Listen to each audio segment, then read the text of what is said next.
Hello, hello. What would we like to work on? Expireds for sale by owners, online leads, seller or buyer for rent by owners, probates. What would you guys like to work on? Feel like I'm a street vendor. Fizbos, expireds for rent by owners, probates. Come on in. Axel, good morning. Good morning, sir. How are you? Good, good, good. What are we working on today? Let's work on, I'm thinking, this session for everybody else. So why don't they jump in and say, what are we working on? We have Salima, we have Jamie, Joe, Nicole. Why don't you guys tell us what you want to work on? It's a shy Expired. Wednesday. Expireds. Okay, who is that? Salima. Yes. Let's go. Axel, can you be the seller? Let's do it. Sure. Let's hear it. Sorry. Yeah, no problem. No problem. Absolutely. Go for it, Salima. I'll be the seller. Can you hear me? I can hear you very well. Yes, go for it. Okay, great. Ring, ring. Yes, who's this? Yes, hello, Axel. This is Salima Siddiqui with eXp Realty. Is this Axel? Yes, it is. From where? I'm sorry. eXp Realty. The reason for my call today is your property came off the market as an expired today. Are you still planning on selling it? Um, well, yes and no. Well, we had some difficulties in the past, but where did you get my number? Yeah, that's a great question. When a property comes off the market, it becomes public record. So I received your number on my list. So I'm curious, you said things were a little difficult. Is that something that you're still considering in the future? Yeah, I think so. Well, the agent that we worked with worked very hard. He did everything he could. I'm not sure why we didn't get an offer, but we went through a lot of turmoil in terms of showings, and there was quite a bit of a showing, but no offer. Interesting. So you had quite a bit of showings, but no offers. Now, obviously, your property is in a great location. I'm seeing the pictures. It's a great property. One of the best, yes. Absolutely. What do you think stopped your home from selling? I really don't know. I think maybe it's the market. Could be maybe the buyers are not looking at the beautiful features of the home. Maybe they're not being pointed at. Not sure. Hmm.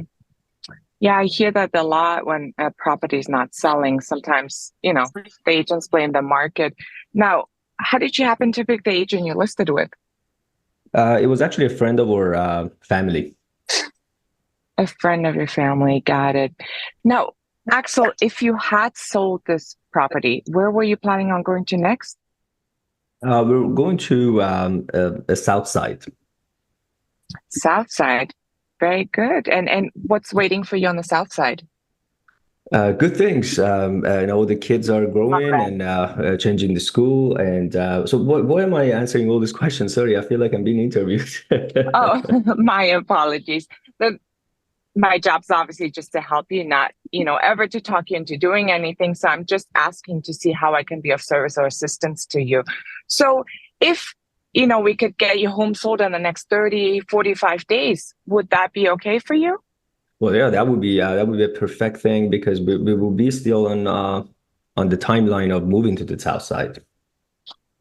Okay, perfect. So it sounds like if we did do that in the next 30 days, that wouldn't be a problem. Why don't we do this, Axel? Why don't we get together? I'll share with you exactly why your property didn't sell, what we can do this time around to ensure that it does sell. And then you can decide, whether you want to move forward with me or someone else. So typically, would today at 6 or tomorrow at 6 be better for you? Well, I would love to meet with you, but the other agents still promised us that maybe it's time to revamp the photos and possibly maybe do a bit of more cleanup, do a fresh paint in the basement, and try it again. So we might have to give him a second chance. Absolutely. And you can definitely give your agent a second chance. All I ask for is the opportunity to interview with you, provide you with some valuable information, and then you can make your decision and whatever serves you and your family best. So would today at 6 or tomorrow at 6 be better for you? Yeah, yeah, okay. If it's just the a second opinion and you just want to do a walkthrough, do you have buyer possibly before you come to my home? Yeah, that's a great question. I have a database full of buyers. So I'll be going over that with you as well when we meet. Um, did you say you were available today or tomorrow? You can come in tomorrow. That's fine. If you want to come in, maybe take some photos for your buyers and possibly even advertise on my behalf. So yeah, go for it. Absolutely. I do have a few more questions, Axel, just to make sure I'm fully prepared for our meeting. I know your time is valuable, so I'll be brief.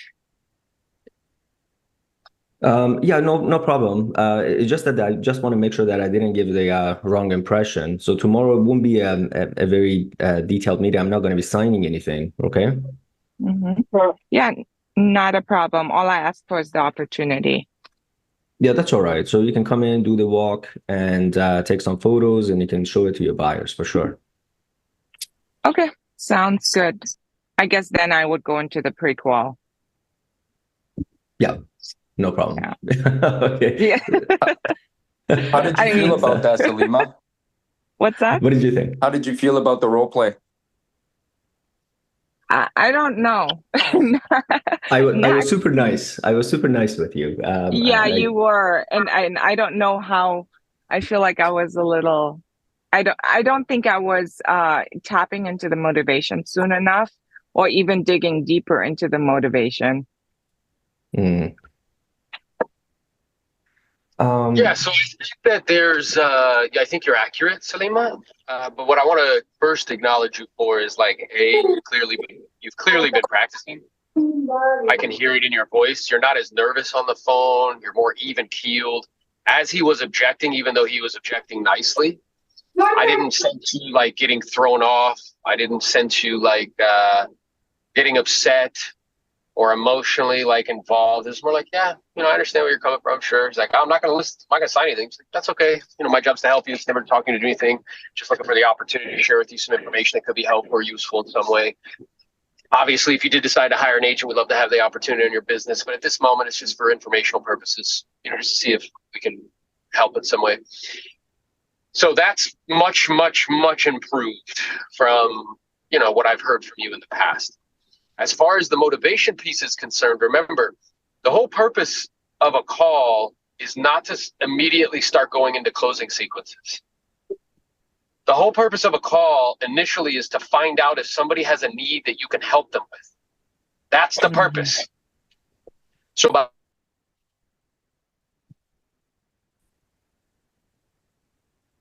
Aaron, my apology. I mistakenly mute you. My apology. Can you come unmute, please? what the hell you did that for, bro? Come on, baby. So, apology. Yeah, like my job's to help. It's never to talk you into doing anything. So if you don't mind me asking, your home's lovely. It's in a great geographic area. Was there any particular reason you were even considering selling? And let's say he pushes back. Well, why are you asking me these questions? Well, truthfully, I'm just trying to figure out if I can help or be of assistance in some way. It's not uncommon that if somebody is still interested in selling the property, they have a compelling reason. They're just a little frustrated with the process, right? So I guess for you, is this something that's still important for you, or if things change forever? And then be quiet, right? So I'm just trying to get them to talk to me. Right? He's like, oh yeah, we're gonna follow move up today with that condo approval and also with the commission. And I'll keep you up. Unmute. It was Jerry. done. So, bro, what are you doing, bro? Y'all sleepy meepy. Wiping your eyes, bro. Come on, baby. We're in the middle of role playing, in the middle of dropping some knowledge. All right. So, if she pushed back, well, is that something still important to you if things change forever? He's like, yeah, I guess it is still important. Okay. And if you don't mind me asking, if you're trying to get something bigger or smaller, let's imagine for a moment that you did sell the property and you made this move happen. What would that do for you and your family? How would your life improve in some way? right? These are all questions around motivation. So that's where I would propose there's like, an opportunity for growth. The other stuff though, tonality, like rate of speech, like emotional intelligence, like not getting all charged up about them pushing back or anything, that's much, much improved. So, Thank you. Yeah, I feel like when he started going into I feel like he was leading me to the agent question. There's always an area where I'm like, okay, should I go into motivation or should I go into the other route of what stopped you home from selling and the agent part? Listen to me. The what stopped your home from selling thing is more about you.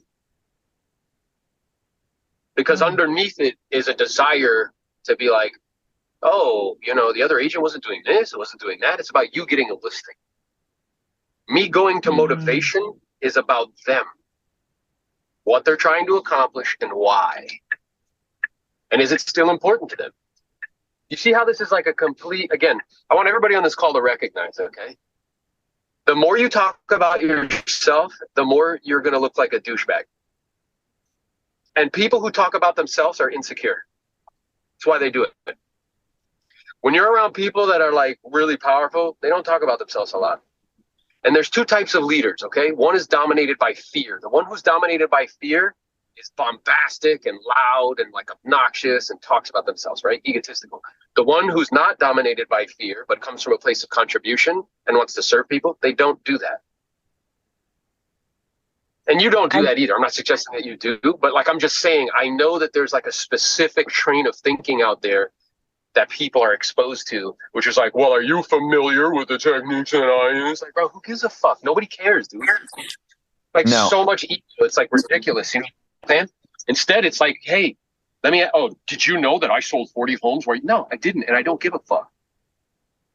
That's about me. That's not about them. You see what I'm saying?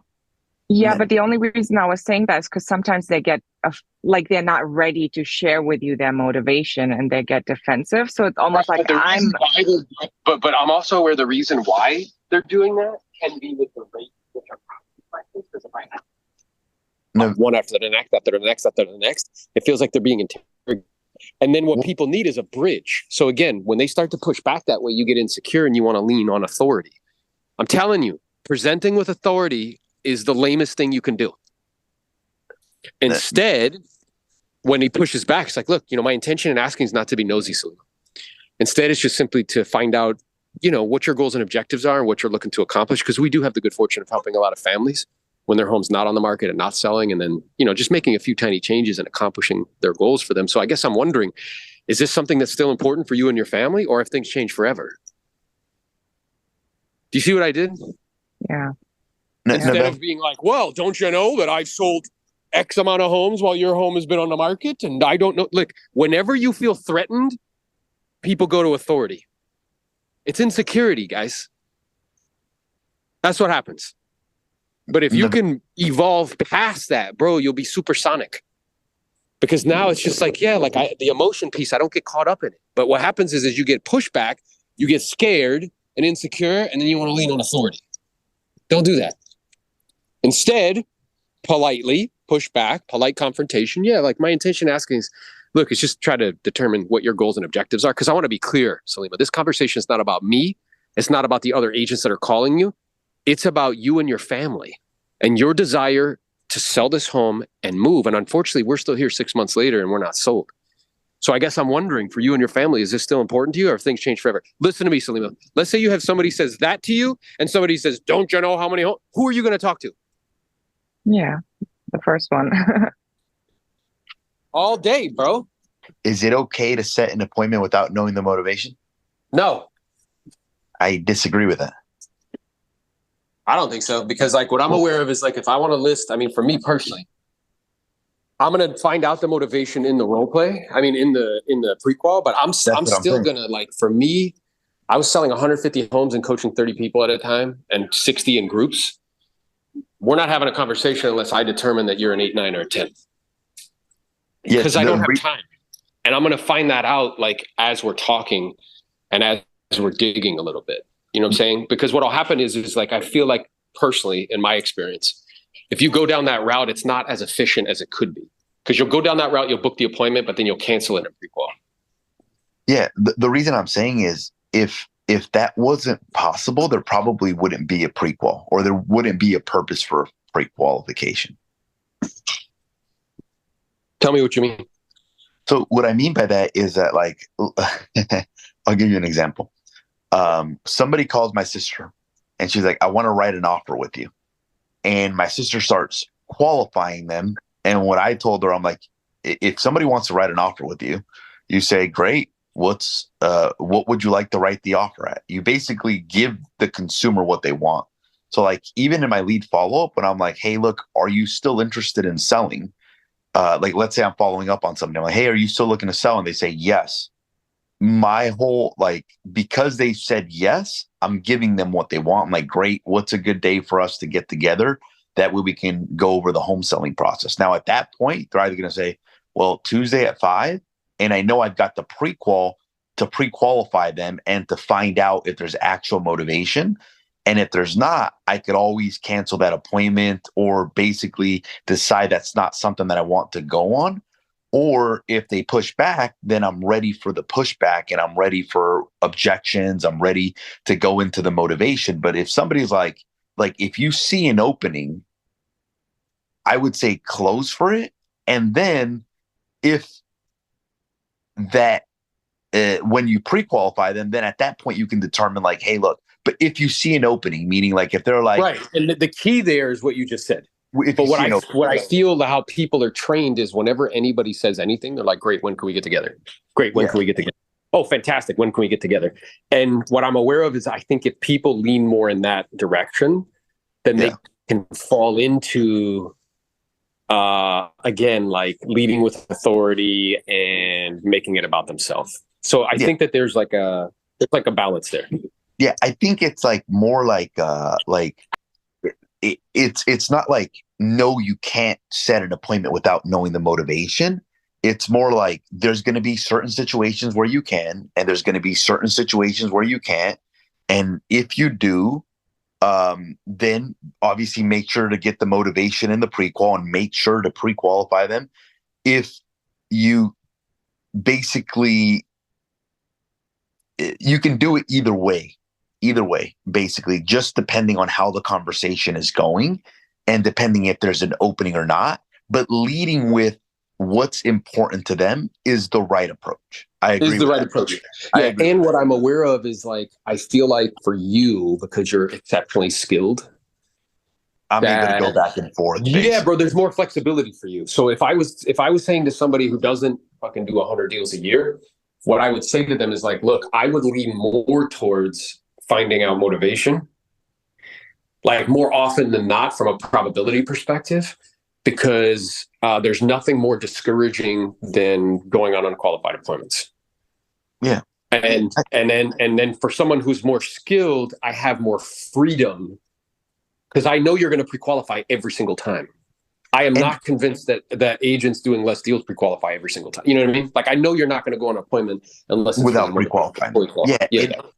And it's interesting because, like, I was following up on leads yesterday, and my first question when I'm following up on people is like, are you still interested in selling? And if they say yes or maybe, even if I don't know the motivation, I'm closing for an appointment, knowing that in some cases they're going to give it to me, in some cases they're going to start objecting, and in some cases I'm going to need to go into qualifying them more, meaning like digging. And what I'm aware of is in those instances, it's like a little nuance, right? So like you've probably spoken to them before, like that sort of thing. Like versus, let's say I'm talking to an expired for the first time, it's like riding a bull and they're pushing back. And the way for me to have them increase the probability, guys. If you want to really get good at making choices and decisions, learn about probabilities.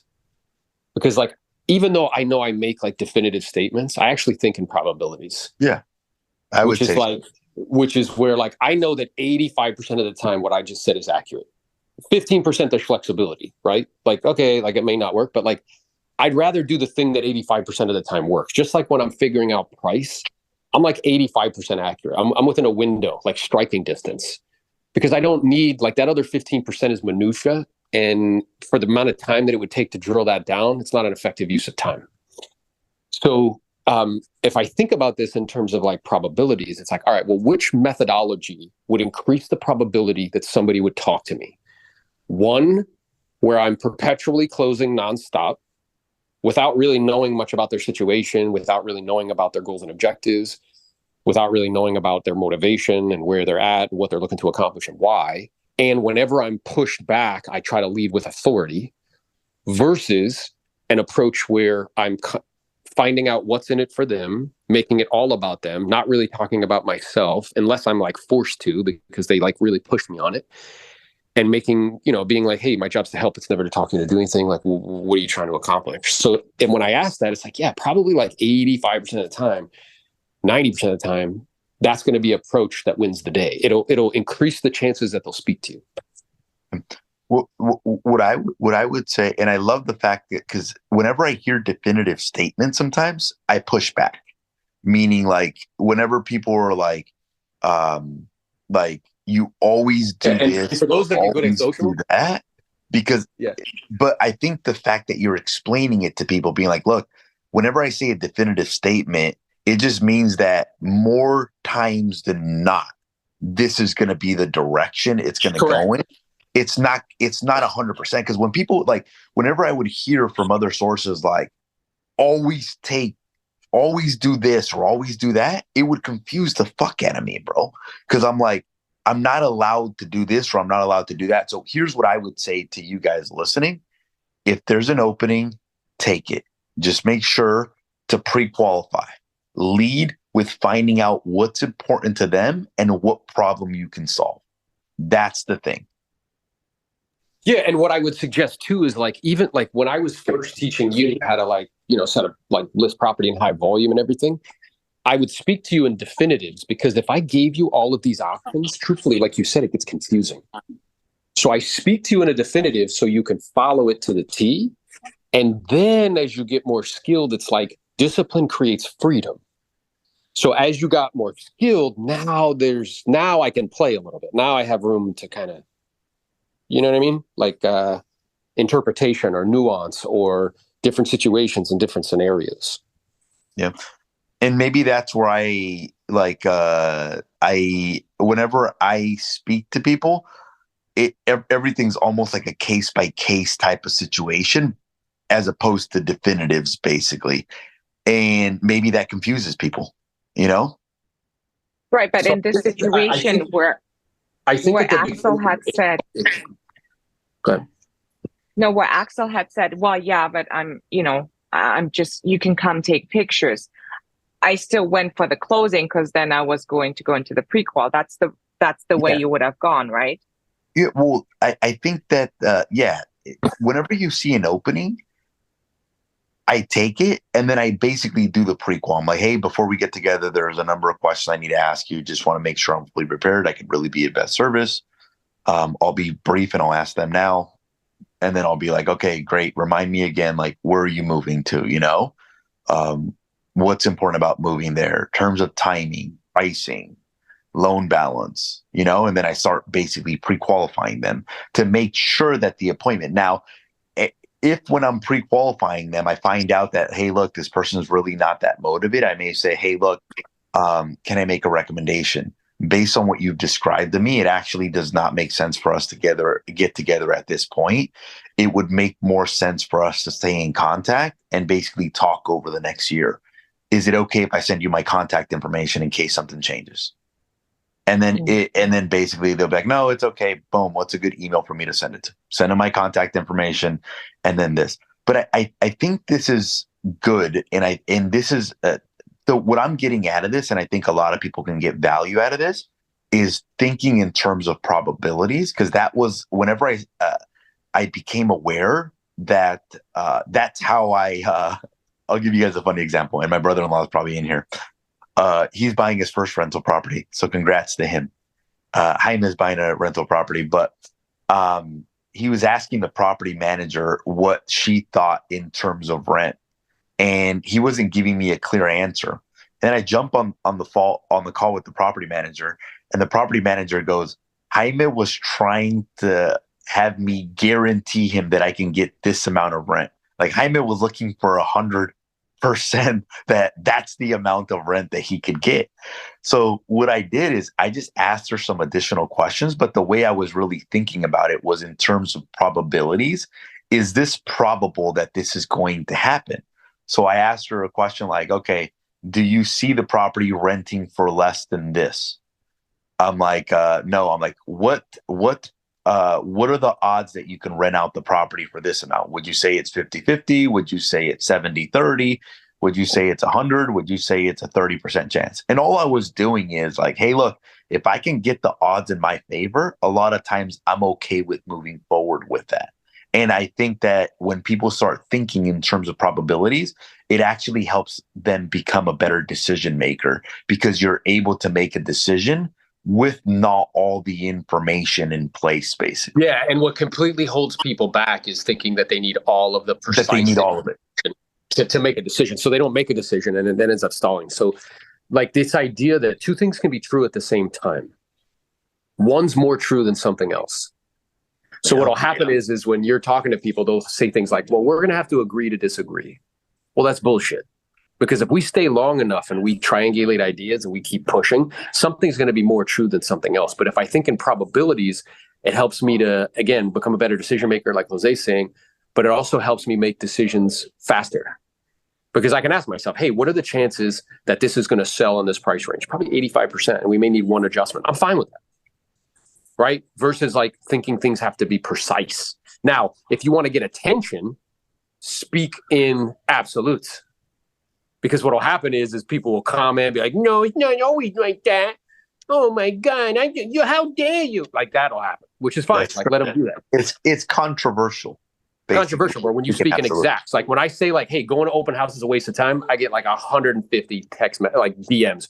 Yeah, you don't know what you're talking about. And I like I feel obligated and, it's the relationship and blah, blah, blah. And other people are like, right on, brother. That's dope. Right. So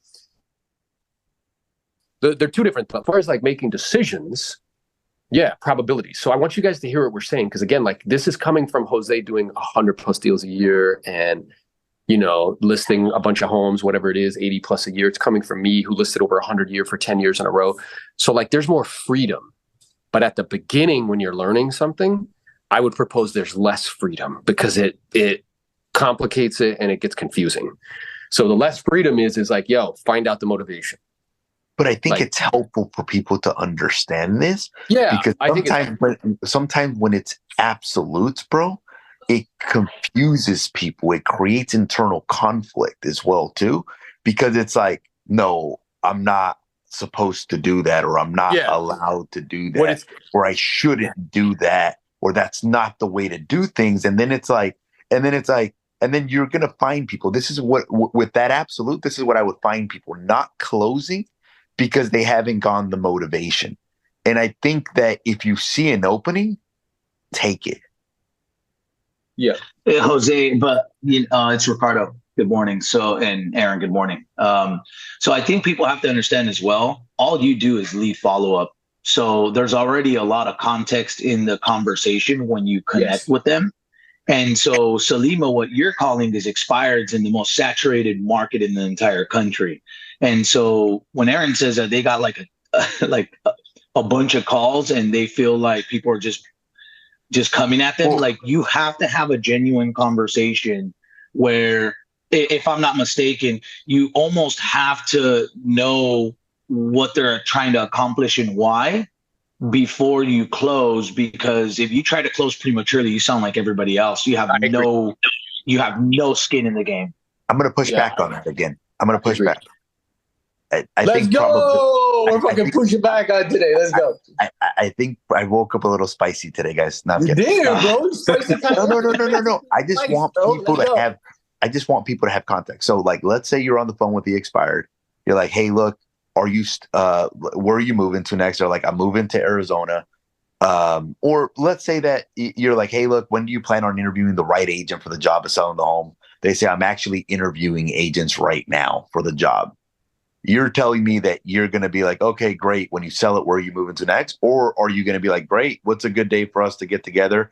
That way, obviously, we can interview for the job of helping you completely understand. However, That's an open. In our, I agree. In our market, though, I think people just, what happens is that that'll happen one out of like 30 or 40 people that you actually talk to, and that'll take you a week to get to that if you're just digging. So I think what people should just, I think in our market, and I've known this to be true because I didn't list 100 expireds a year for 10 years, but, and I know Aaron has obviously all the experience, but I've listed about 15 a year for like 8 years, which is obviously not anything mind blowing, but I have good experiences. Is that, that's very rare, but I agree with you 100%. I agree with you, but it's super rare. And I think people should be trained and have the mindset to go through the proper format of having genuine conversations, really trying to figure out what they're trying to accomplish and why, and not closing prematurely because they're going to sound like everybody else, and you're not. It's so difficult. Unless you see an opening. Unless you see an opening. Even when you see the opening, here's what I would do. So let's say they say we're interviewing agents. What I would personally do, me personally, I'd be like, great. Well, I'd love to have the opportunity to be one of the people that you consider. I guess I'm curious. My job's to help you. It's never to talk you into doing anything. Your home's lovely. It's in a great geographic area. Once I help you get this home sold, assumptively closing, is your intention to stay here locally? You're looking to go someplace else? I would actually do that. I wouldn't go straight to the appointment. That's me. It's exactly, yeah. That's what I would do. And then I'd get them to talk to me and stuff. It's like, all right, awesome. Well, being that that's the case, man, then I would say, may I make a suggestion after we've had a conversation? And they're like, yeah, we're looking to go here. Okay, awesome. And, my job's to help you. It's never to talk you into do anything. Is it an option for you to not sell the home and still move? Like maybe rent the home and still move? No. Okay. So in order for you to get what you want, the time you want, it requires that you sell it. And ideally, in terms of what you want, because that's what's most important, how soon would you like for me to have it back on the market for you? And they're like, well, we're probably going to interview and make a decision next week. Okay, terrific. So with all of that being said, may I make a suggestion? Asking permission to close, then close. So I agree with you. Once there's a window open, I'm going to jump through it. What I would suggest or propose is that a little tiny nuance. Prior to jumping right through, I'm going to differentiate myself by asking a few of those questions. And again, for me, and you have a lot of shit going on too, Jose, but like what I'm aware of is when you sell 150 homes a year and I'm coaching 30 people at the same time, 60 in groups, I have to be so efficient with time. Ridiculous. Yeah, and Aaron, would step of efficiency, not only does it separate me from the competition, because most people go like, great, I'm looking here at my schedule. If we were to get together at 5, you know what I mean? They go right to that. Versus me like asking questions about Ricky and what's going on with his life and what he's trying to accomplish. That's going to differentiate me like immediately. And then I'll dig more once we book the appointment. But it also helps me to be really, really effective and efficient. So it's accomplishing two things at the same time. Yeah. Aaron, would you say that even now more than like, probably not more than ever, but everything should be in most cases is selling, at least in our market. So if you're calling expired, you got to be super skeptical why that property didn't sell. And you have to dig in as to what is really going on. Do they have real motivation? Do they not? And so there's really only a few options. Either A, their motivation isn't high enough, which B leads into the second reason, which is that it's not priced properly. Or C, they had an agent who didn't like conflict and didn't have the skill of being able to help them to self-discover that their expectation on price is unrealistic. Like that's the only reasons. I can determine that by asking questions. I can really hear what's going on. Like if I hear really high motivation, it's not selling. Well, it's probably the agent's falling asleep at the job and not telling them what they need to do or not skilled with being able to do it. You know what I'm saying? And I'll be able to tell that based on what I'm hearing from them. Selena, did you want to say something? I heard you. No, you said A, B, and C, but A was muted. What was A? Oh, A is that they're just really not motivated, which leads into B, which is that it's not priced right, which leads into C, which is that their agent fell asleep at the wheel or doesn't have the skill or the intestinal fortitude to go back to them and ask them for a price adjustment. Because, I just role played with her. She was a one-on-one client. She's a good agent, great agent, really. And she has a couple sellers that need price adjustments. And you know what I noticed she was doing? She was talking a lot. They'd say, like, what do you think's going to happen in the market? She'd verbally vomit. Like, blah, blah, blah, blah. What do you think's going to happen with interest rates? She'd verbally vomit. Blah, blah, blah, blah, blah. And I stopped her. I'm like, can I have a napkin? She's like, why? I'm like, because you're fucking throwing up all over me. She's like, what do you mean? I'm like, you won't shut the fuck up. Like you just keep talking incessantly. And the reason why, listen, I want you to understand the reason why we fill the air with words is because we're either scared or insecure or something like that. So I just gave it back to her. I'm like, well, I guess I'm wondering, with everything that's going on in the next 8 months, 9 months, we have this election coming up and there's some uncertainty. Like when things are uncertain, do people usually go out and just overpay for things? Is that how that works? Took her like 10 minutes to explain that to me with words, and it took one question. And he was like, well, no, I guess not. It's like, okay, so would it be safe to assume, and I know what they say about assumption, would it be safe to make a very educated guess that with a high degree of probability, the next 8 to 9 months, we're not going to see like some huge bump in real estate and prices? Well, yeah, I guess that would be a safe assumption. Yeah. So with that being the case, we have a couple options at our disposal, and I'd like to review them with you. Whatever you decide, I'll support you. So the first option is we take it off the market. We revisit this thing. Now, let me ask you this. If you still own this home 24 months from now, if that's how long it took before you could sell it again at a price you felt more comfortable with, would that be okay with you? And then shut up. No, I guess that wouldn't be okay. Okay. Now, is it an option for you to rent the home? Well, yeah, but what do you think will happen if we rent it? It's a new construction home. So would it be worth less money when we put it back on the market? Well, that's a great question. Let me ask you a question in return. Let's imagine that you had 2 homes at your disposal. One that is 2 years old, that has had somebody living there for 2 years, and one that is absolutely brand new. Which one do you think you would pay a premium for? Don't you think most buyers feel pretty similar to you? Notice you have to resist the temptation to pontificate, to like speak and say all of these long-winded answers is like what you think. By asking that one question, it's like, well, yeah, I probably pay more for the brand new one. Okay, and don't you think most buyers feel pretty similar to you? Well, yeah. So if your intention is to get top dollar, you think it makes sense to do it now or to wait?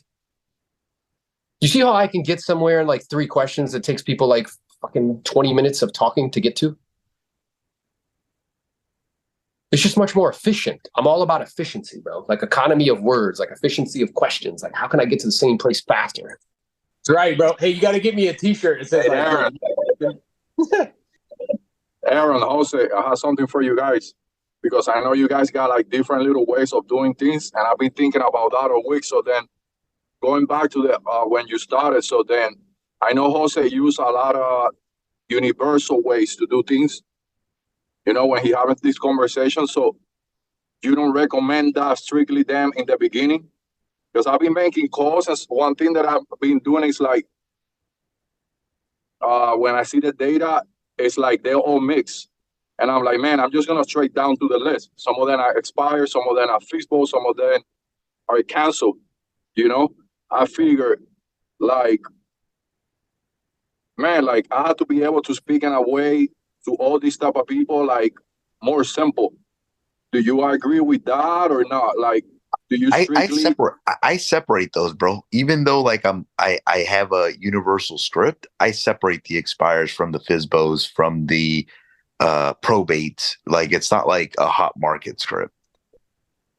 Yeah, but so like going back to what Aaron says, and you said, like I'm not extremely skilled yet, right? So what do you guys recommend? Like you stay more to that, because let me tell you, I talked to you before. I went in this preview, and I know that maybe Aaron don't agree with this. And I remember telling you, and I was like so focused. Okay, this is just a preview, and I mean, I push these people. Let me just find out more about them. But then I realized it was an opening that I could do, that I could present. And because I went with a mindset, not universal, I know I lost that listing because of that. Yeah. Well, even if like, let's say you show up for a preview, it's a preview. I always bring stuff with me, even on a preview, because I know it could turn into something different. So I'm prepared. But here's what my belief is. And I think that this is where people get stuck. People only want to practice like one script. Like meaning like they either want to practice the expired, and they're really good at that. But as soon as the conversation deviates into something else, like, let me ask you this, like, okay, can an expired turn into a probate conversation? Like, meaning it expired because the person died and now it's basically a estate conversation.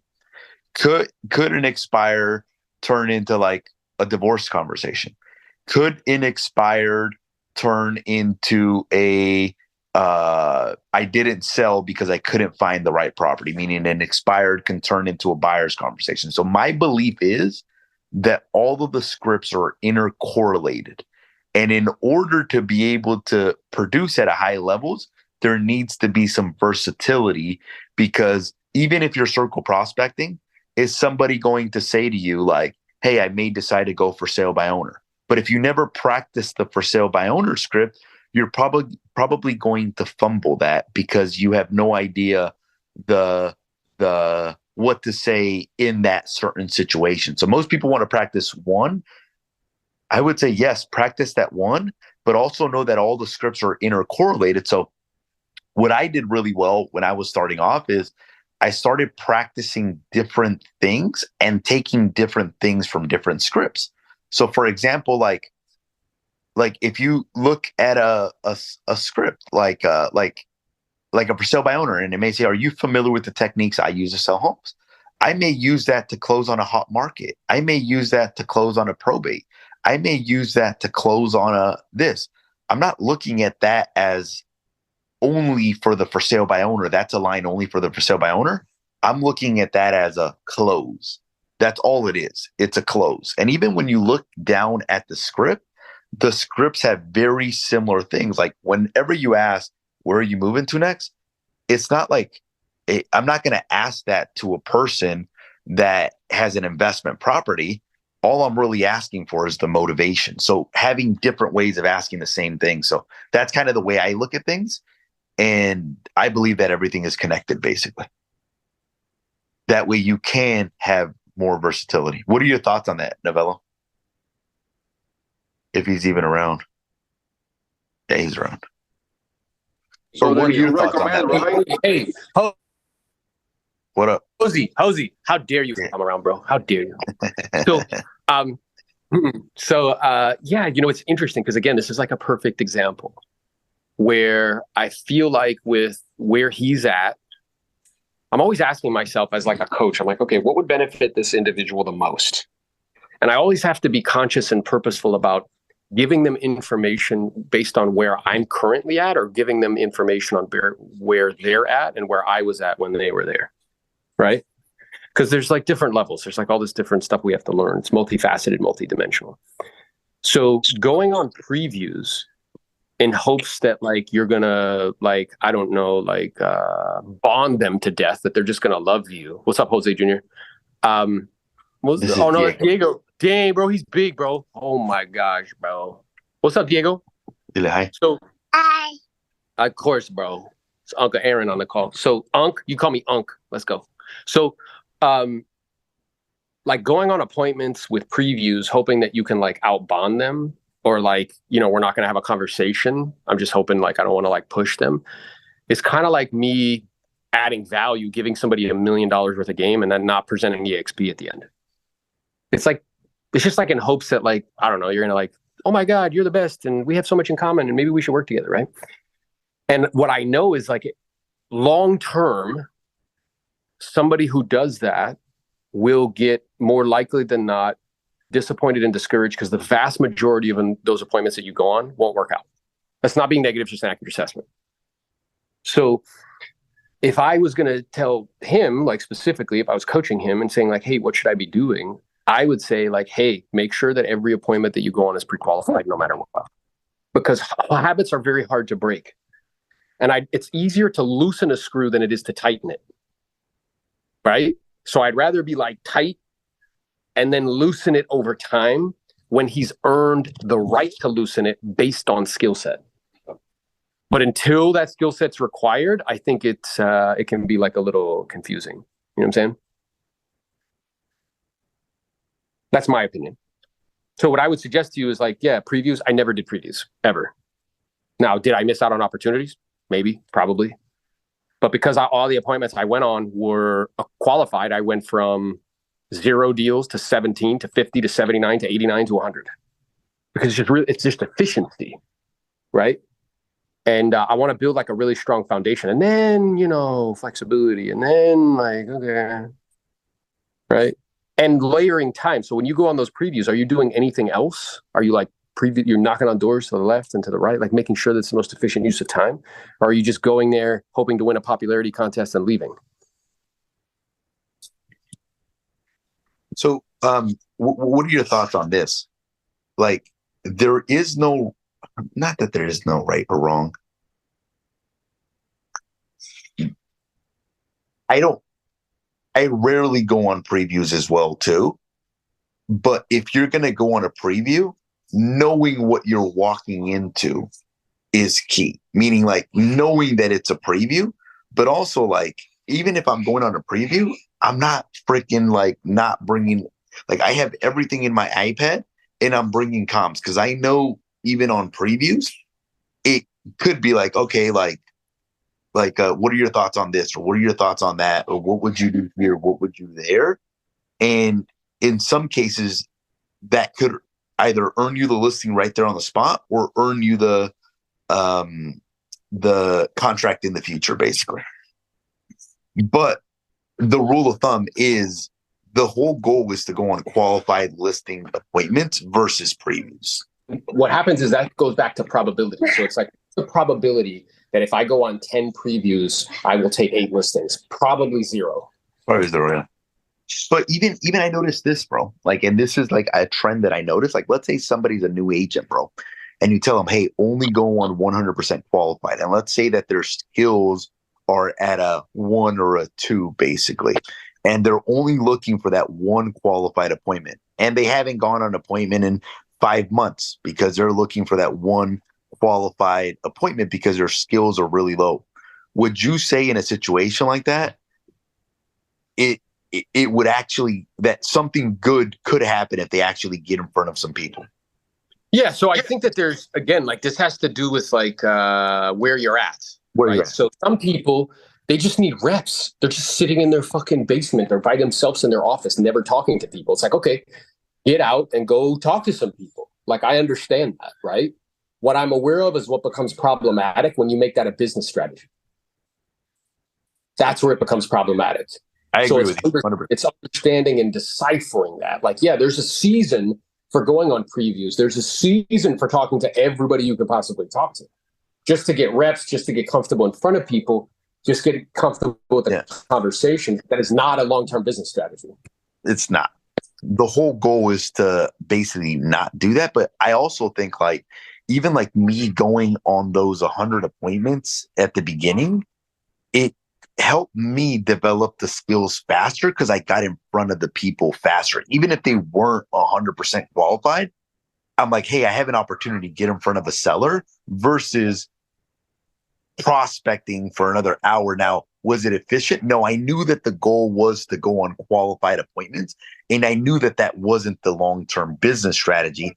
At the same time, I noticed trends of people not going on appointments for like 5 months and then being like, should I go on this appointment? I'm like, dude, you haven't gone on a seller meeting in 5 months. Get in front of them. Like, something good will happen if you get in front of 10 sellers, and it, as opposed to basically not getting in front of an appointment in 5 months, basically. Yeah, I agree, because you want to stay in kind of reps, stay in conversation, stay in. So yeah. So again, I just want everybody to hear it's a season. It's season. It's all this whole game. There's going to be different adjustments that you have to make depending on what stage in the game that you're at and based on what the situation is. Yeah, and I would propose, Jose, that your goal dictates the actions that you need to take. So my goal from the beginning was to sell 100 homes in a year. So in order to do that, it requires certain actions. Like, goals dictate actions, right? So if your goal is to do 15 deals, yeah, go on previews, bro. So do that. If your goal is to do 100, you're not going to be able to do that. You're not. Like, if your goal is to do like 20 deals, yeah, work with some buyers. If your goal is to do 100, you're not going to be able to do that. You know what I mean? Like, your goals dictate actions. So that's also part of it, like when people sit down with me, they're like, hey, what do you think I should do? I'm like, well, what's your goal? Because that's going to dictate what you need to do. Now, once you know what you need to do, now it comes down to if you want to, like, if you're willing to do it or not. Right? Just like when Jose came to me, he's like, yo, bro, I want to sound like you. I want to list as many properties as you. What do I need to do? I'm like, what's your goal? He's like, well, I told you the first part. The second part is I want to do 100 deals a year. Great. Here's what you need to do. You need to role play twice a day, 6 days a week. You need to move away from the and only work with sellers. Like, here's what you need to do. Right? And then he did it. I'll give you like examples. Like there's people that like that I talk to, and they're like, I'm like, how much money do you have in your bank account? They're like, dude, I'm fucking struggling, dude. I got like $200. And I'm like, dude, you need now business. Like they're like, but I only want to work with sellers. I only want to take listings. I'm like, bro, right now it doesn't fucking matter if like a listing or not a listing. What most important is just getting a fucking escrow. Go get an escrow. I don't care where it comes from. I don't care if you have to do an open house for it. I don't care. Exactly. So instead of holding, that's exactly right. So it's like I have clients who say the same thing to me, and they're like, yeah, like it's been rough and blah, blah, blah. I'm like, all right, well, are you doing open houses? No. Are you fucking, did you do a webinar? Did you send an email blast to your whole database and do a webinar on buying a home in 2024 or selling a home in 2024? No. Did you go to some team leader in your market and tell them you'll work the deal? Like it's revenue. Without revenue, the whole thing dies. Yeah, it's all where you're at in your business, but like it's all where you're at. So when I hear that, like somebody's like, I only want to work listings. How much money you got? They're like, dude, I'm about to like go out of business unless I get an escrow. I'm like, dude, forget about like I didn't transition to a full-time listing agent until I was like, okay, at that point it was crazy. You're gonna laugh at this number. I was like, once I have $5,000 in my bank account, I have enough money to be able to live for a certain amount of time. I'm going to transition full time to a listing agent. No. That was the $5,000 was I'm going to go full time once I have $5,000. The listing agent was a higher number basically, but I was like, I'll go full time once I have $5,000 in the bank account. But what I'm saying is that if you're in a position where you're like, hey, look, I'm about to go out of business, like forget about what you like. The long-term goal, you got to switch to short-term really quick. And there was times, bro, where I was going through my journey where I was like, fuck, like, I feel like I'm at a momentum, like blah, blah, blah. Somebody would call me and be like, hey, look, I saw this property. I want to buy it.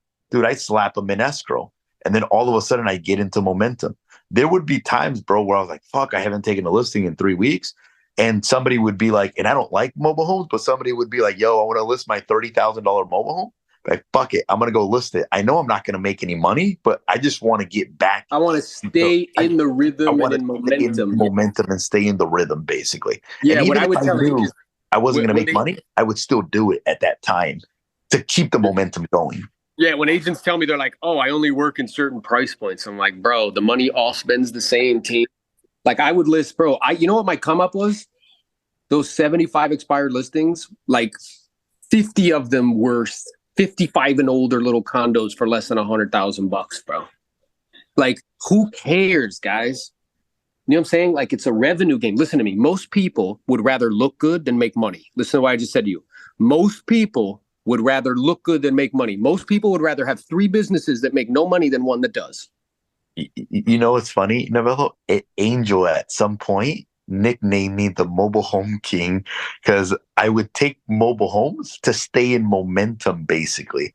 But what I was really after was being in momentum and getting the experience, basically, like getting all the kinks out and getting good at presenting in front of sellers, knowing that once I got good, I just took I have a $9 million listing and I have a $5.5 million listing. But I was more interested in learning the process as opposed to like. So like if I would have taken that route and not listed all of those expireds, I turned myself into somebody who could do 100 deals a year.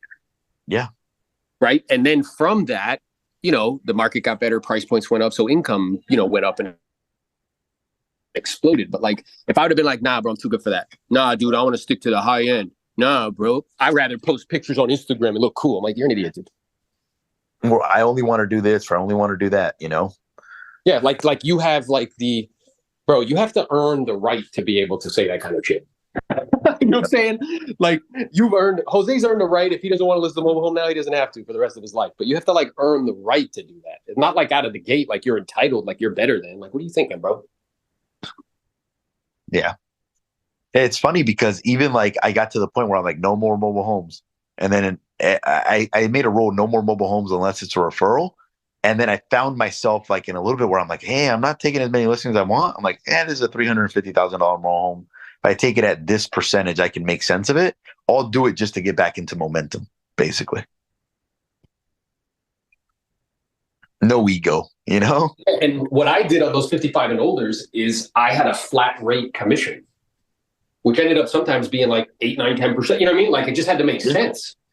But like, I'm just aware, guys, that's how I kind of like turn myself into somebody who could do 100 deals. I remember I had a coach one time because the income wasn't great at 100 deals at the time because prices were really down, right? She was like, hey, you realize you've already turned yourself into somebody who can make $1 million a year. Because if the average commission is $10,000, you're doing 100 deals, like it's $1 million. Like you already are that person. Yeah. I love it. Good. I thought today's conversation was good, man. I think that it's funny because even in that book, The Almanac of Naval, it talks about your ability to change your mind once you're presented with new information is it's basically an indication that you're a growth-minded individual, basically, meaning that you're looking to grow. Keeping like, no, this is the way that it is. It's always been this way. I think that's you can miss out on opportunities that way. So I think it's good. No, 100%. And what you're witnessing is what's called like triangulating ideas with believable people. It's spirited debate. But that's how, like, if you can do that in the spirit of like we're doing this to make ourselves better, I'm not attached to the truth. To find the truth. That's all I care about. I'm ruthlessly attached to the truth. I don't care where it comes from. Right. And hanging in there long enough to see what's more true than something else. And sometimes that might be your idea and sometimes it might be something else. And that's okay, bro. But that's how you learn. Agree. All right, team. Hey, me and Jose are going to be doing a live stream on YouTube on Friday. You want to tune in. Okay. It's going to be me, Jose, one of my mentors, Neil Weichel. He's done $70 million in commissions in his career. And this other rock star, Matthew Green, who's a wonderful, dynamic salesperson, one of the best there is, roleplay partner with me and Jose. And we're going to be going through language patterns on how to present with what's going on with NAR and stuff. So you don't want to miss it. Check out either, on my profiles, you could see the, how to join. Friday at 10:30, right? Friday, 10:30 Pacific time. That's right. Yeah, 11:30 to 1:30 Eastern time, basically. Awesome, team. Let's go. Let's grow. Later, guys.